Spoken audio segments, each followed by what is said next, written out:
dengan kelas dan tentang kesepakatan kelas. Sebaiknya bagaimana? Apakah kita memberitahukan hal ini hal-hal yang harus ditanamkan kebiasaan baik ini kepada guru itu bagaimana? Itu bagaimana? Ya, dalam untuk menyampaikan kepada kawan-kawan guru ini, kita memang alangkah bagusnya kita sampaikan melalui formal ya, atau melalui rapat dinas yang dari seluruh kita, atau mungkin pada kegiatan-kegiatan kecil-kecilan kepada yang semapel minimal ya sih. Misalnya Bapak, katanya IPA mungkin lewat mapel di MGP atau nanti kita sampaikan kepada ya betul. Itu kan termasuk bagian dari menyampaikan juga pada rekan-rekan sekolah ya Bu sih. Iya, betul. Terus saya tambahkan dikit Bu Eva. Jadi karena ini budaya positif ya sekolah, dan ini kadang-kadang kan setiap orang itu berbeda pemikirannya. Jadi kalau kita buat dalam rapat di pertemuan kita sampaikan, nah mungkin itu banyak ide-ide dari kawan-kawan yang mungkin tidak terungkap oleh kita. Nah itu yang akan kita tuangkan nanti, kita jadikanlah itu kesepakatan kelas ya, sehingga nanti itu menjadi budaya positif sekolah kita. Dan di samping itu juga mungkin tambahannya apa yang sudah kita kerjakan, misalnya Bapak kan udah membuat di kelas 92 ya, dalam bentuk dokumentasi misalnya foto atau dijadikan video, nanti bisa dimasukkan di YouTube Bapak kan, kemudian itu di-share kepada kawan-kawan. Jadi ini toh yang dari yang jadi mereka kan secara tidak langsung udah melihat dulu dan mengetahui ya, jadi nanti pas rapat dinas kita sampaikan, setidaknya mereka udah tahu lah dulu lah minimal. Jadi sama-sama kita akan cari waktu bersama-sama untuk kolaborasi dengan Oke, sama-sama Bu Eva. Oke,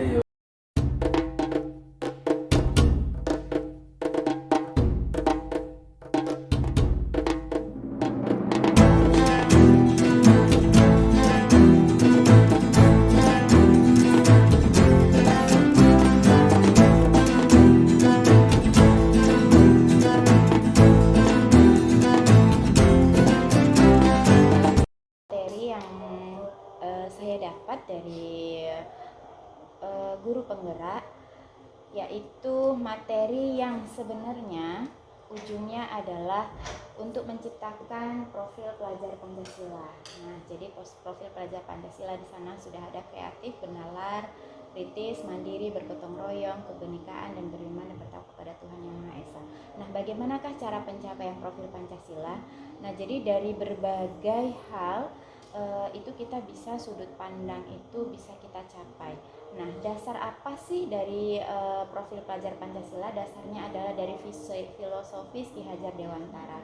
Yang salah satunya adalah menyatakan bahwa seorang pendidik itu hakikatnya adalah sebagai petani, yaitu yang menanam padi. Jadi kalau kita nanam padi, kita tidak bisa menentukan, kita hanya bisa mengkondisikan lingkungannya.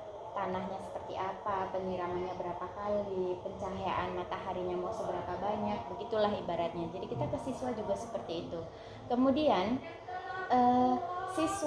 murid itu dapat belajar, dapat mengaktualisasi dirinya itu apabila dia merasa merdeka. Nah, merdeka itu artinya terlepas dari perintah. Bukan terlepas perintah artinya memang hanya membimbing diri sendiri, tetapi siswa tersebut dapat memerintah diri sendiri, dapat memimpin dirinya sendiri, yaitu siswa yang memiliki disiplin yang kuat. Nah, gitu. Jadi kalau kita katakan merdeka itu berarti murid tersebut bisa semaunya sendiri, bukan seperti itu ya, tetapi yang kita inginkan di situ adalah murid yang memiliki disiplin yang kuat sehingga dia mengerti apa haknya dan apa kewajibannya. Nah, itu filosofis dari Ki Hajar Dewantara. Baik, kemudian apa sih hubungannya filosofis tadi dengan disiplin positif yang akan kita bahas?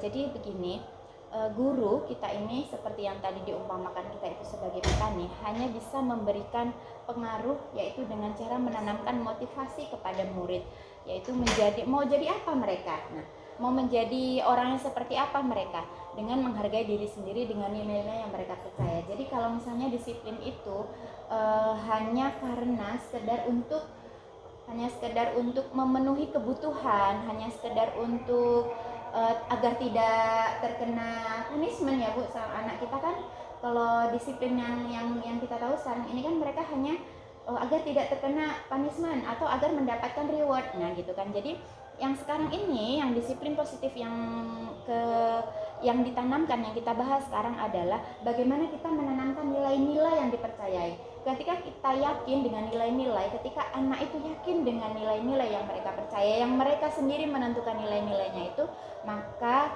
diharapkan motivasi yang terbentuk adalah motivasi intrinsik, bukan karena punishment, bukan karena reward. Seperti itu. Sama kita ganggu salah tuh. Apanya? Acik mau video papa itu masuk ke situ. Nggak apa-apa. Nanti kan bisa nah ini kan ngobrol juga. Nggak apa-apa. Masih Dipotong. mau jalan tuh kan nggak bisa dipotong. Nggak tahu tadi kalau Nggak masalah. mau videoin. Oke, nggak apa-apa Maci. Oke, kita lanjutkan. Ini dia.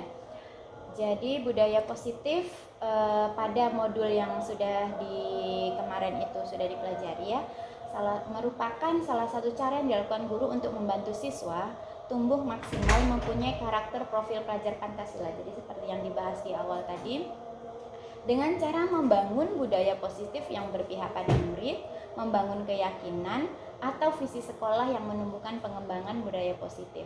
Dalam mewujudkan budaya positif perlu adanya disiplin positif. Jadi begini, kalau saya berbicara tentang visi sekolah mungkin ini sangat jauh dan sangat luas gitu ya Bapak Ibu. Sementara kita di sekolah kita sekarang yang terjadi di sekolah ini, budaya positifnya artinya bukan berasal dari disiplin positif, tetapi kita masih menggunakan aturan-aturan yang sudah ada ya kan. Misalnya kita maksudnya apa kemarin tuh sanksi, ada masih berupa sanksi kan, kita masih punya sanksi, anak tidak boleh begini, sanksinya ini, kalau melanggar ini sanksinya ini. Nah sementara jadi visi yang kecil maksud saya itu misalnya di kelas saya yang saya terapkan adalah dengan membuat ini Bapak Ibu, yang paling ujung ini, yaitu membuat disiplin positif, menanamkan disiplin positif. Jadi tertanam di kelas anak itu, di dalam diri siswa tersebut. Oke. Motivasi dasar manusia, motivasi dasarnya itu yang pertama yaitu untuk menghindari ketidaknyamanan. Jadi ya anak kita pasti motivasinya yang pertama itu ada beberapa motivasi. Yang pertama, ketika seseorang melakukan kesalahan atau seseorang melaksanakan tugas disiplinnya, itu tujuannya yang pertama pasti untuk menghindari ketidaknyamanan atau hukuman. Pertama, kalau motivasinya. Yang kedua adalah untuk mendapatkan imbalan. Jadi yang pertama nggak mau kena punishment, yang kedua ingin mendapatkan imbalan atau penghargaan, walaupun mungkin imbalannya tuh nggak berupa reward hadiah yang nyata, tapi dengan kita wah anak ibu rajin, nah seperti itu juga sudah termasuk dari penghargaan gitu kan. Wah anak ibu disiplin di hari ini, nah itu juga sudah merupakan reward. Nah dasar yang ketiga yang sekarang yang kita tanamkan adalah untuk menjadi orang yang mereka inginkan dan menghargai sendiri nilai-nilai yang mereka percaya. Jadi ini yang ingin kita tanamkan. Jadi bukan karena dia takut dihukum, bukan karena dia ingin mendapatkan imbalan. Nah, yang ketiga ini. Nah, bagaimana caranya? Nah, caranya adalah dengan menanamkan keyakinan kelas. Nah, dengan menanamkan keyakinan kelas. Keyakinan kelasnya yaitu suatu keyakinan yang awalnya begini. Jadi pada proses nyatanya itu pertama kita buat kesepakatan nih kelas, peraturannya nih apa aja nak di kelas ini gitu kan. Kita buat kesepakatannya, misalnya anak-anak membuat kesepakatan misalnya tidak boleh buang sampah sembarangan, harus menggunakan masker misalnya ya. Kemudian kalau berbicara tidak boleh keras dan lain sebagainya. Mungkin Bu Mul kemarin juga sudah memprogramkan seperti itu ya Bu ya, itu bisa disadur. Ketika anak-anak memberi ide-ide seperti itu bisa disadur. Nah, yang dimaksud dengan keyakinan kelas ini, setelah kita buat kesepakatan kelas itu, kita kelompokkan lagi menjadi lebih universal. Jadi misalnya tadi kalau misalnya tidak boleh membuang sampah, memakai masker, berarti itu kan masuk kepada menjaga kesehatan. Berarti keyakinan kelasnya kita harus menjaga kesehatan. Nah, seperti itu. Kemudian kalau misalnya tidak boleh berkata-kata kasar, gitu kan. Tapi kalau usahakan tidak menggunakan bahasa yang negatif. Kalau yang saya contohkan tadi kan tidak boleh, penggunaan kata tidak boleh itu kan berarti bahasa negatif, berarti kita menggunakan bahasa yang positif, berarti menggunakan bahasa yang santun dan sopan. Nah, berarti itu lebih kepada bahasa yang positif. Nah, itu yang kita sepakati. Jadi setelah anak-anak menuliskan semuanya nanti kan Bu ke depan, lalu kita tanyakan lagi kepada siswanya itu, mereka sepakat nggak dengan itu? Nah, ketika mereka sudah sepakat, nah baru nanti kita ini dia prosesnya. Jadi itu tadi ya, mulai dari tuh dipahami oleh semua warga kelas. Jadi di sini kesepakatannya dipahami oleh semua warga kelas. Jangan sampai ada di situ misalnya kalimat disiplin, tapi anak-anak nggak ngerti nih makna disiplinnya apa gitu kan, dalam hal apa disiplinnya, seperti itu. Atau kalimat di kelas saya kemarin yang agak ribet itu begini misalnya, ketika mengerjakan tugas, komitmen untuk mengerjakan tugas tepat waktu. Mengerjakan tugas tepat waktu itu apa ya bahasa universalnya? Itu agak sulit kemarin Bu Susi menentukannya di sana itu. Apa ya bahasa universalnya? Yuk kita kelompokkan lagi, ada lagi begitu kan. Oh, ini berarti kita masukkan dalam komitmen aja, misalnya selalu memasukkan baju gitu kan. Artinya kadang anak-anak kita tanpa kita pantau, kadang mereka suka mengeluarkan bajunya tanpa sengaja atau tidak sengaja. Kalau bahasanya seringnya terkeluar Bu kan begitu ya. Nah, seperti itu. Baik. Nah, baik. Jadi ketika pembuatan keyakinan kelas diharapkan semuanya ikut berkontribusi dan keyakinan kelas itu bisa ditinjau kembali. Misalnya gini, misalnya ada kejadian, kemudian tapi Bu kemarin kan di kesepakatan kelas itu boleh misalnya gitu, dan menurut kita kemudian itu yang artinya kita tinjau ulang, oh ternyata yang sudah aturannya keyakinan kelas atau kesepakatan yang sudah kita buat itu ternyata tidak sesuai. Nah, itu berarti bisa ditinjau ulang. Itu yang dimaksud bersedia meninjau kembali keyakinan kelas dari orang tua. Nah, ini ya. Kesepakatan itu tidak boleh juga permanen. Iya, tidak permanen ya. Oke. Kayaknya kita perlu ambil semua yang ditampilkan ini. Ini saya tanya nih, kenapa sayang datang terlambat gitu kan? Sepatu saya basah Bu. Kemudian dia bilang sepatu saya basah tadi kehujanan. Kasih sayang. Kasih sayang sebenarnya. Jadi sebenarnya benar nggak itu kira-kira? Walaupun betul berarti artinya dia ingin dimaafkan gitu kan. Nah, berarti apa hal yang akan kita berikan solusinya? Nah, gitu. Atau mungkin ketika anak tuh misalnya berada di kelas seperti tadi, kemudian dia bertengkar dengan temannya. Perkaranya padahal sepele, gara-gara pena jatuh atau apa gitu kan. Kemudian teman yang penanya jatuh ini bersuara keras, lalu kemudian menarik baju temannya. Nah, kira-kira berarti itu kebutuhan dasar apa sebenarnya yang dipenuhi? Rasa aman. Terganggu oleh teman. Oke, yang satunya rasa aman. Sementara kalau yang satu lagi, kira-kira? Yang mana? Yang kan berdua nih, satu. Kasih sayang. Rasa aman dan aktualisasi diri. Dia ingin menunjukkan powernya ya, Bu Mul mungkin ya. Menunjukkan yang meninju tadi. Jadi dia ingin menunjukkan aktualisasi itu. Jadi setelah ditanya dia, kenapa kamu melakukan itu? Saya marah. Berarti perasaan marah itu juga merupakan salah satu aktualisasi diri, ingin menunjukkan powernya. Jangan ganggu saya, jangan seperti itu kan. Ya, oke.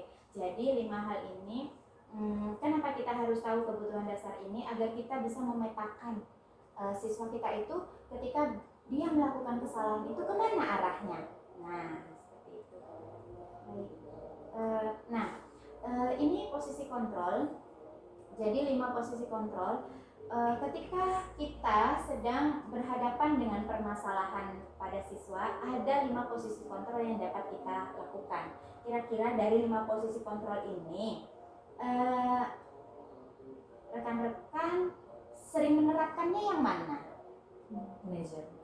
Mantap Bu Susi manajer. Oke, contoh kalimat manajernya gimana Bu Susi? Contohnya Bu Susi. Manajer kan sifatnya tidak memberi hukuman. Heeh. Nah, kemudian anak tuh kalau dia tidak harus nak kamu begini, harus siap dalam jumlah soalnya segini, dalam waktu segini, gitu kan? Iya. Nah, yang sudah tentukan. Nah, jadi harus mau tidak mau ya kamu harus selesai. Tidak seperti itu. Jadi sifatnya yang mengelola saja, gitu kan? Jadi anak itu silakan nak kerjakan menurut sesuai dengan kemampuan ya. Menurut bakat yang kamu punya itu.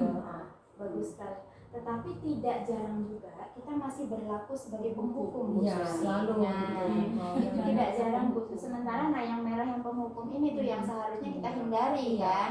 Oke. Kemudian yang sering lagi adalah membuat merasa bersalah. Ya.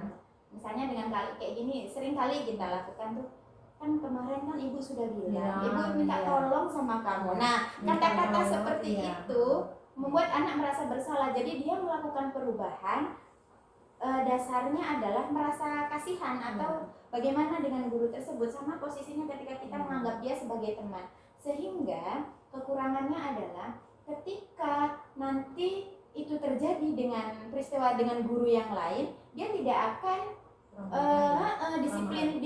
disiplin tadi tidak akan dilaksanakan gitu loh, perubahan yang ada dalam dirinya tadi tidak akan dilaksanakan gitu. Jadi kalau kita berlaku semuanya, misalnya setiap guru itu memang berlaku sebagai manajer gitu kan, nah maka perubahan idealnya seperti Cuma di itu. situ Bapak ada nggak kelemahannya? Di situ kan berarti anak itu kita menginginkan anak itu sesuai apa yang kita mau, gitu kan? Maunya kita seperti itu. Maunya kita, Ya. nah oke.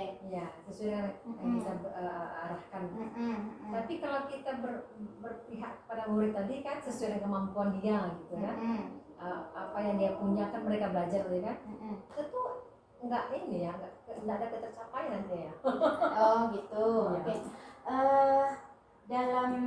Dalam hal disiplin positif, ketercapaiannya itu adalah perubahan dalam diri anak tersebut, perubahan dalam diri anak tersebut. Jadi bukan berdasarkan sesuai dengan yang kita inginkan, tetapi pada perubahan anak tadi. Jadi kita bisa melihatnya, maka kita sebelumnya kan memiliki catatan, misalnya anak yang ini sebelumnya bagaimana si A, kemudian perubahannya bagaimana gitu. Ketika sudah ada perubahan, berarti kita sudah mencapai.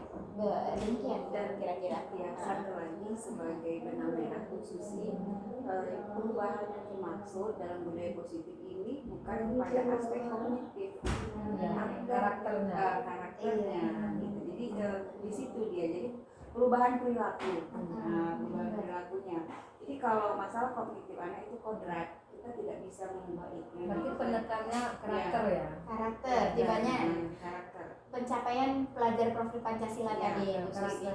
kemana ya. Berarti Dalam lebih aspek itu ya. tadi. Berarti memang lebih diutamakan ditonjolkan karakternya. Iya. Kognitifnya nanti Ya, kalau kognitif anak itu dia yang kalau sudah terbentuk karakter itu biasanya Iya. kalau menurut teorinya akan mengalir. Gitu. Oke. Gimana Bu Dian? Ada tambahan Bu Dian atau pertanyaan Bu Dian? Kalau Bu Dian sendiri masih di posisi mana kira-kira Bu Dian?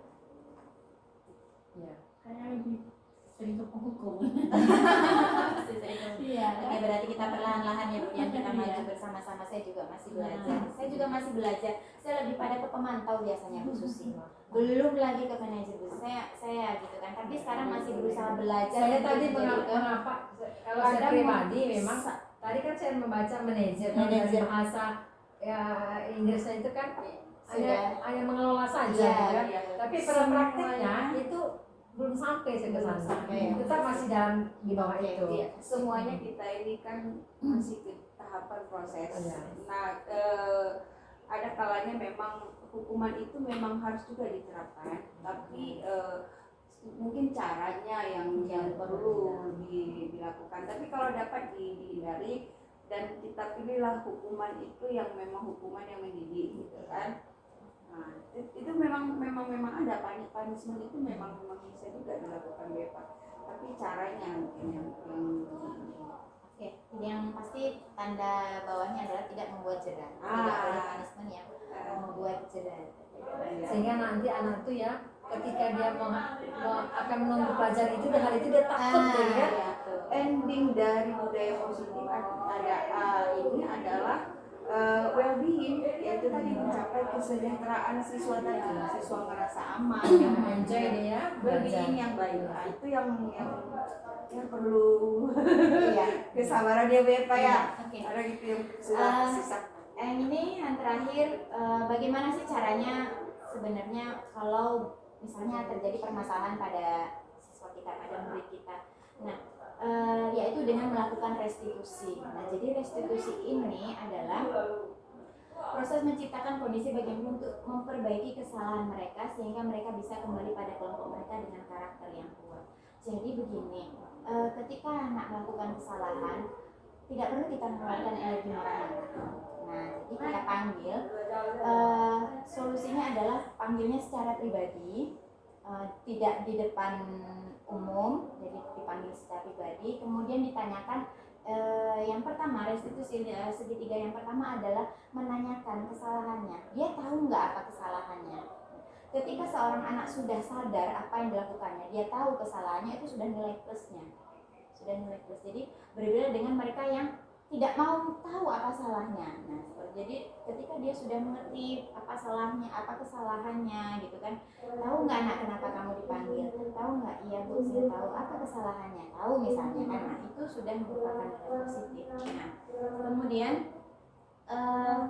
proses kolaboratif yang mengajarkan murid untuk mencapai solusi untuk masalah. Nah, langkah yang kedua adalah mencari solusi. Jadi begini, kalau Ananda sudah tahu itu kesalahannya, kira-kira langkah apa yang akan kamu lakukan? Nah, ketika kita menanyakan hal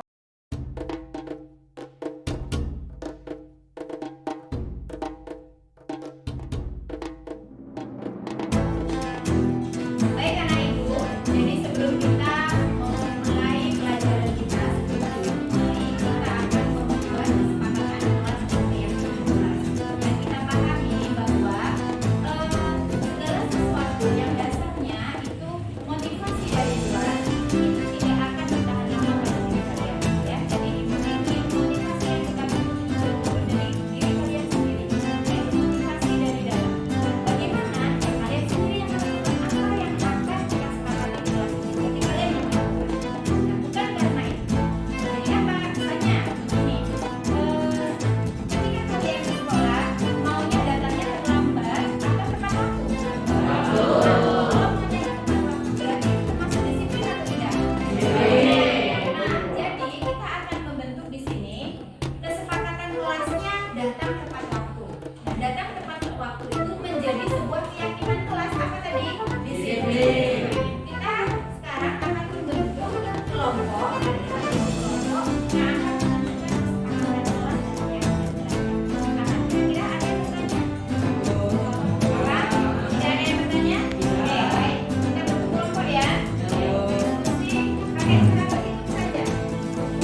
Kalau bisa lebih khusus lagi ya, misalnya kan itu menghargai guru yang mengajar. Ya. Kalau menghargai sesama teman tuh misalnya gini, apabila mau minjam barang teman segera dikembalikan. Nah, begitu ya. Usahakan lebih khusus. Nah,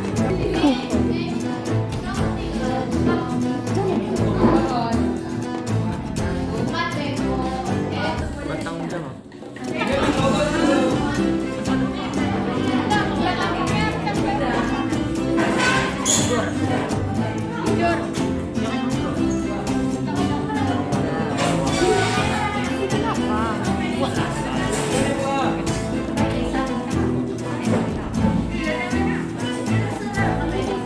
buat disiplin.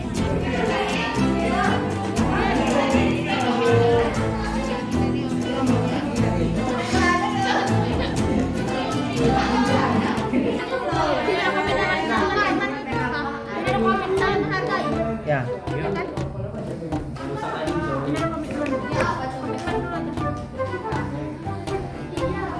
Ini.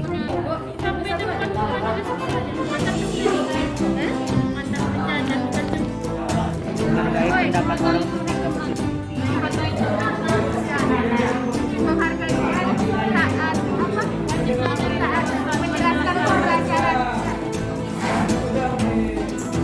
Apalagi yang belum.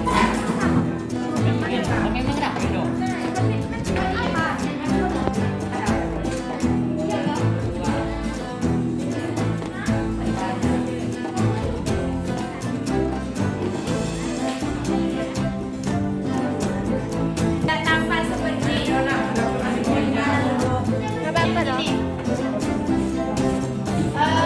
tadi kita ambil dari tadi kan kita ambilnya apa nih? Disiplin ya.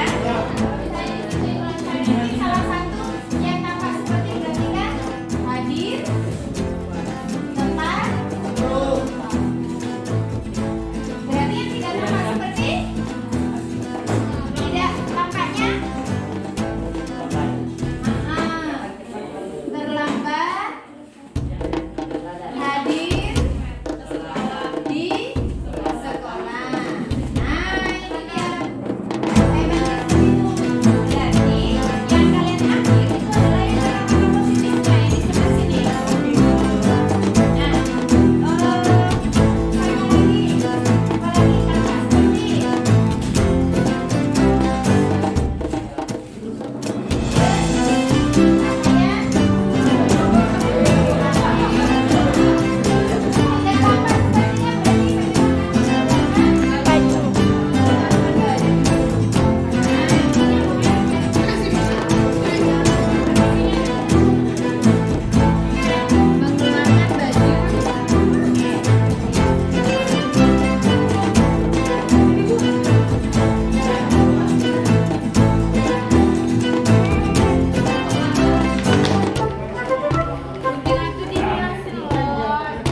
sudah selesai, silakan dilanjut ditempel.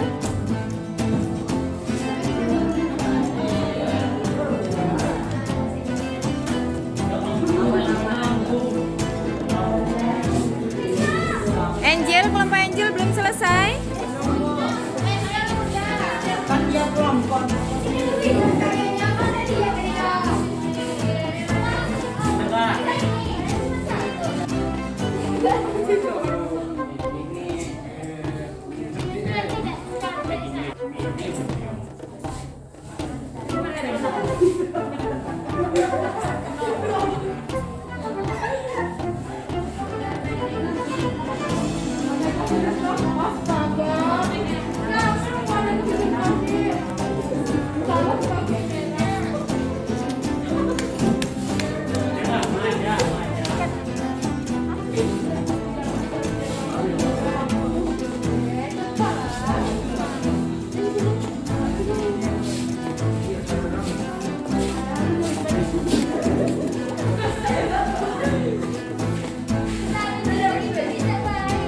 Kita tadi sudah menuliskan kesepakatan kelasnya di kertas, kemudian dari tiap kelompok sudah menempelkan di sana. Sekarang Violin akan membacakan agar semuanya dengar kira-kira kesepakatan yang sudah ditempelkan di sana itu apa saja, ya.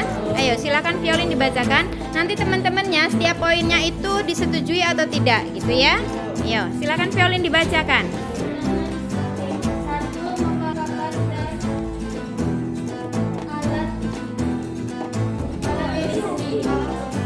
Iya, setuju? Oke. Ayo lagi lanjut Violin. Iya, gimana?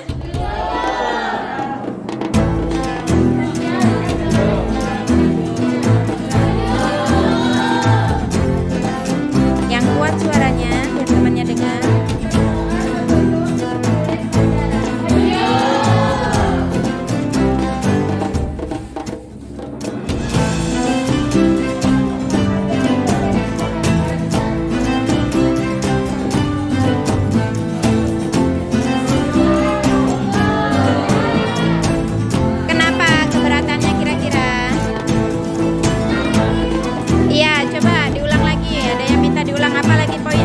Poinnya diulang. Setuju.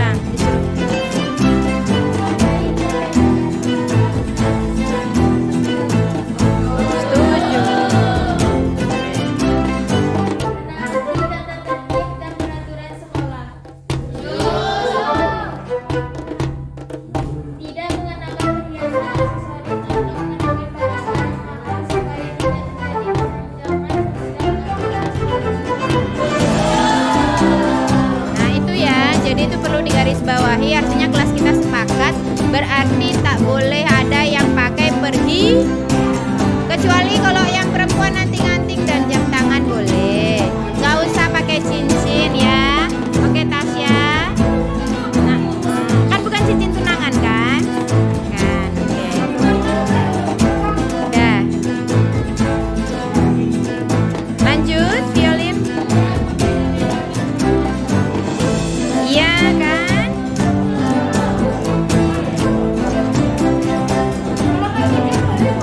Pakai jam boleh. Lanjut.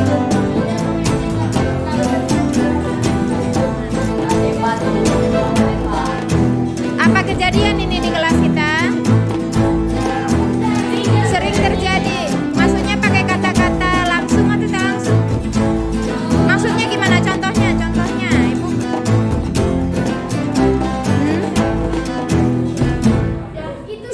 Siapa nih? Contoh. Ulangi, ayo diulangi. tidak mengejek atau berlaku kasar pada teman. Mengejek atau berlaku kasar. Ngejek. Apalagi menggunakan nama orang tua, ya. Oke, kita sepakati itu. Jadi jika nanti ada yang melanggar salah satu yang sudah kita sepakati tadi, maka kita akan, anak tersebut akan menjalani restitusinya tidak hanya wali kelas, tapi sampai kepada kepala sekolah. Nah, sana ya. sampai kepada pemanggilan orang tua juga nantinya. Dari yang sudah kita sepakati tadi anak ibu, berarti ada berapa hal ya yang kita kelompokkan. Apa saja tadi yang pertama? Berarti apa saja tadi yang pertama adalah masuk kepada disiplin ya. Oke, kita tulis di sini. Yang pertama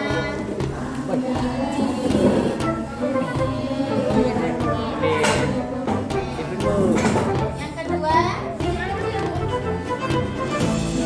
dua, oh,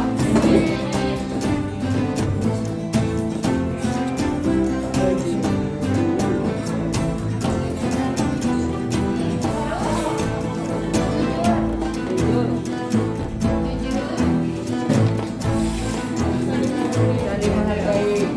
saling menghargai, saling menghargai.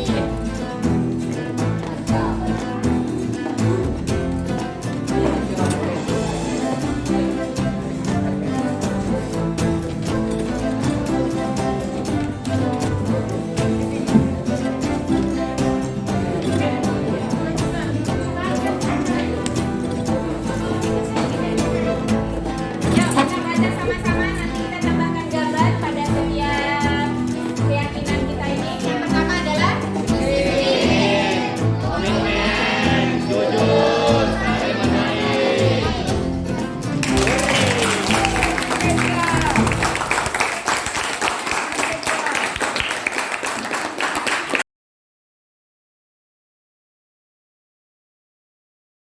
Oke. Oh iya, silakan masuk sayang. Sudah menunggu lama? Sudah, Bu. Oh iya, mohon maaf ya karena ibu tadi singgah dulu sebentar di majelis dulu. Anak ibu kira-kira tahu dipanggil ke sini? Tahu, Bu. Ini tidak tahu, mereka tidak tahu. Iya Kak Is? Kemarin Bu, waktu ke sekolah, tadi tuh kami semua nongkrong di warung. Ah, ya, benar itu Melisa. Jadi, loh, Melisa, kenapa Melisa ini bajunya berbeda dengan teman-temannya sayang? Baju saya basah Bu, karena semalam sudah saya pakai di saat pelajaran kerja. Jadi karena baju itu terlalu kotor, saya cuci. Saya kira kan kering, ternyata tadi malam mungkin Bu. Oh, baiklah. Sekarang ibu mau bertanya dengan kira-kira apa yang sudah kalian lakukan kali ini? Apakah ada keyakinan kelas kita yang kalian langgar? Tentang apa ya? Kami melanggar tentang disiplin. Oke. Apakah kalian punya alasan mengapa melakukan hal demikian?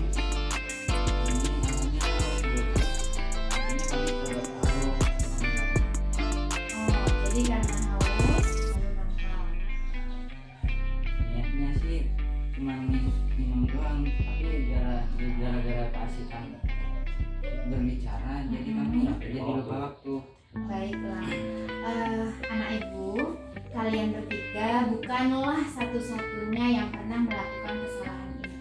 Tapi ibu senang karena kalian mengetahui bahwa kalian melakukan kesalahan. Apakah rencana atau tindakan yang akan kalian lakukan selanjutnya, sayang? Oke, gimana Melisa? Saya akan belajar menjadi lebih baik lagi. Oke, terima kasih. Ibu harap ke depan anak ibu tidak akan melakukan kesalahan yang sama lagi, sehingga kita dapat melaksanakan kesepakatan yang sudah kita yakini sekarang bersama-sama. Baik, Melisa, terima kasih sayang.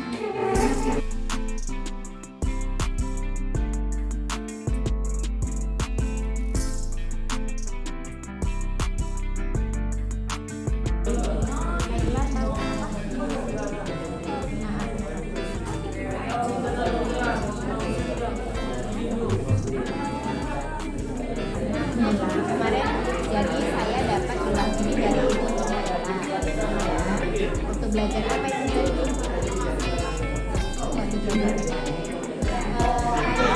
Ingat nggak kesepakatan kemarin kita apa salah satunya? Tidak boleh menggunakan perhiasan, ya kan? Karena ini kan perhiasan. Berarti kan kita semua nggak boleh pakai perhiasan. Nah, ini sementara ini kan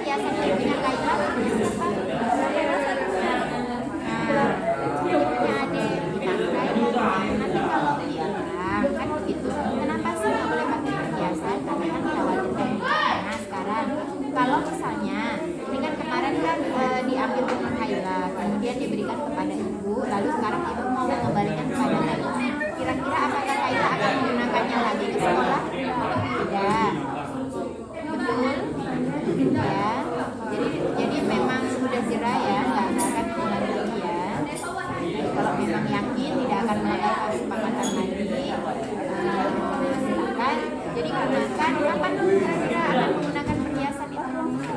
Sekolah ketika tidak di sekolah silakan digunakan. Tapi kalau ketika sekolah nggak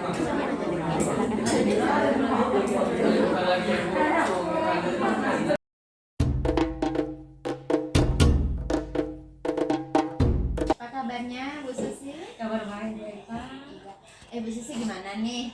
Kan kita sudah melakukan perubahan di kelas sesuai dengan KHD yang kita bahas kemarin. Melakukan perubahan itu pembelajaran yang berfokus kepada siswa, kemudian yang berpihak kepada siswa. Bu Susi saya lihat kemarin itu kan melakukan percobaan, gimana tuh perubahannya ke anak-anak? Iya, dari percobaan itu kan setelah selesai materi kan saya sampaikan juga ke anak, bagaimana nak gitu kan, kamu tertarik tak dengan kerja kita hari ini, praktek kita hari ini, menyenangkan tidak? Itu pun saya tanyakan ke anak-anak gitu kan, kepada siswa, senang bu gitu kan. Nah coba siapa di tangan yang tidak senang? Alhamdulillah satu pun tidak ada yang tidak senang, semuanya senang, menyenangkan gitu kan. Iya. Satu lagi untuk membawa alat nak, ada nggak yang keberatan? Mungkin dari satu kelompok atau beberapa kelompok yang tidak senang, ibu praktikum selalu bawa ini, ada nggak yang keberatan? Enggak bu, alhamdulillah jawaban mereka selalu yang positif. Yang positif ya. Berarti begini kira-kira jika ini kita lakukan terus menerus, dari Bu Susi sendiri ada hal nggak Bu yang maksudnya itu yang memberatkan gitu itu? Kira-kira di bagian apanya gitu? Kalau saya lihat hampir setiap kelas, tapi hampir ya, ada juga kan tingkat anak itu kan tidak sama ya. Betul, Mungkin kelas betul ini sekali. dia menguasai untuk dari awal sampai penutup. Di kelas ini sedang, kelas ini justru jauh lebih kurangnya gitu ya. Di situ saya lihat saat mereka presentasi kan kita tuh maunya anak tuh setelah melaksanakan praktikum mereka melakukan presentasi harusnya ada timbal balik umpan balik antara peserta dengan si penyaji gitu ya. Jadi di situ anak sedikit kesulitan dalam dia mengungkapkan mengkomunikasikan. Di situ mereka sedikit sulit, mungkin dari segi berbahasa mereka yang selalu menggunakan bahasa Minang mungkin ya dari suku tadi, jadi sulit untuk menyampaikan apa yang dimaksudnya. Karena terkadang anak itu mungkin di pikirannya maksudnya seperti itu. Nah, tapi untuk menyampaikannya sulit. Akhirnya mereka hanya diam, angguk dan senyum gitu kan. Ayo nak gitu. Kalau misalnya ke depan ada lagi, saya coba memberi ide gimana kalau misalnya ketika pas refleksi atau apa itu menggunakan kartu-kartu sehingga siswa yang tidak bisa mengungkapkan tadi bisa diungkapkan dengan tulisan. Iya betul ya, bagus juga tuh Bu Eva. Mungkin anak itu dia sulit dalam mengungkapkan secara lisan, dengan secara tulis bisa. Iya bagus juga masukannya tuh Bu Eva. Mantap tuh, ya betul. Terus kalau ini Bu Susi tentang keyakinan kelas kan ada keyakinan kelas tentang budaya positif yang sudah Ibu tanamkan ke siswa Ibu apa itu tentang budaya positifnya ya memang ya disiplinnya terus tanggung jawabnya juga nampak di situ ya, tanggung jawabnya.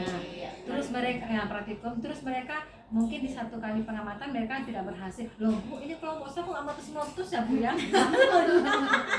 Nah di kelompok lain Bu begitu mereka sentuhkan sedikit Bu balonnya langsung meletus di bangku satu Bu. Saya kok enggak ya Bu? Coba. Jadi ada rasa ingin tahu lebih besar lagi dan berusaha lagi. Di situ udah bisa lihat. Kita terus berkolaborasi ya Bu Susi, mudah-mudahan nanti kedepannya ada hal yang bisa kita saling tularkan, saya berbagi ke ibu-ibu mereka. Insya Allah untuk minggu depan saya akan coba lagi praktikum tekanan gas. Kemudian dari apa yang sudah sampaikan ke anak saat mereka presentasi, kemudian saat mereka mau komunikasikannya hasil praktikum mereka, dan saat bekerja ada perubahan lebih baik.